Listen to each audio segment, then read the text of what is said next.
Hello friends, कैसे हैं आप लोग। सबको मेरा जय भीम। नमो बुद्धाय।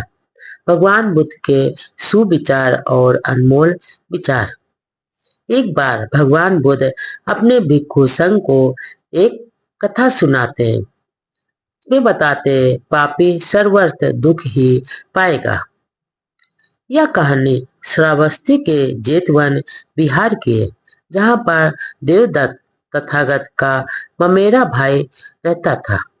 हालांकि वह उनके संग में भिक्षु था, पर वह भीतर ही भीतर भगवान बुद्ध से हमेशा जलता रहता था और हमेशा वह भगवान बुद्ध से बदला लेना चाहता था।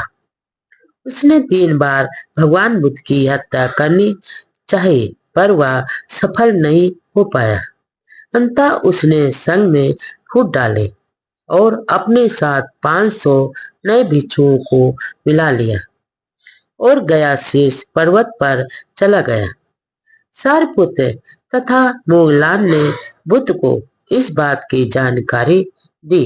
कुछ समय बाद एक दिन सारपुत्र और मोगलान गया शीर्ष पर्वत पर पहुंच गए। देवदत्त ने उन्हें देखा तो बहुत खुश हुआ। उसने भिक्षुओं से कहा, देखो, हमारा धर्म कितना महान है कि सारपुत्र और मोगलान भी हमारे यहाँ आ रहे हैं। आदर सत्कार के बाद देवदत्त भिक्षुओं को प्रवचन देने लगा, पर वह थका हुआ था। उसे नींद आने लगी।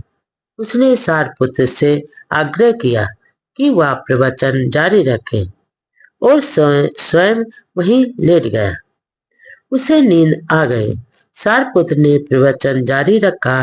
धर्म के सही तत्वों को सुनकर भिक्षुओं की आंखें खुलने लगी, उनके विचार बदलने लगे और उन्होंने महसूस किया कि उन्हें सही ज्ञान शास्त्र के पास ही मिलेगा, यानी भगवान बुद्ध के पास ही मिल सकता है, देवदत्त के पास नहीं। वे उठे और सारपुत्र तथा मोगलान के साथ हो लिए तथा शाक्यमुनि भगवान बुद्ध के यहाँ जाने के लिए प्रस्थान कर गए। देवदत्त का भिक्षु को के लित देवदत्त को उठाने लगा। देवदत्त, उठो उठो, भिक्षुगण तुम्हें छोड़कर जा रहे हैं। पर देवदत्त की नींद नहीं खुली, वह सोता रहा। भिक्षुओं के चले जाने पर जब देवदत्त को बहुत गहरा जगा तो उसे बहुत बड़ा धक्का लगा। वह बुरी तरह बीमार पड़ गया और उसका मित्र राजा अजातशत्रु भी किसी प्रकार उसकी मदद नहीं कर सका। वह सबों से अलग थलग पड़ गया। देवदत्त अब बूढ़ा हो चुका था। उसके अंदर पश्चाताप की अनुभूति होने लगी थी। उसका पुराना संबंध उसका हृदय कचोटने लगा था। उसने सोचा कि तथागत के पास जाकर मैं क्षमा मांग लूं। शाक्यमुनि उन दिनों श्रावस्ती में थे, यानी भगवान बुद्ध उन दिनों श्रावस्ती में थे। वह देवदत्त ने चला। रास्ते में पुष्पकारणी नदी आई। उसने सोचा कि स्नान कर लिया जाए। तैयार होकर शास्ता के पास चलूंगा। वह तट पर पहुंचा। नदी में स्नान करने के लिए प्रवेश करने जा ही रहा था कि उसके प्राण निकल गए। मरने से पहले उसने दुख प्रकट किया था।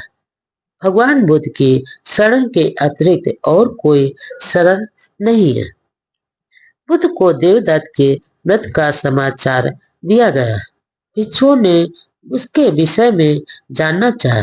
बुद्ध ने उन्हें बताया कि देवदत्त ने अनेक पाप किए थे, अतः उसका जीवन दुखी रहा है, हमेशा दुखी रहा है और उसका अंत भी दुखद ही रहा है। पाप करने के कारण वह सदैव दुखी ही रहेगा।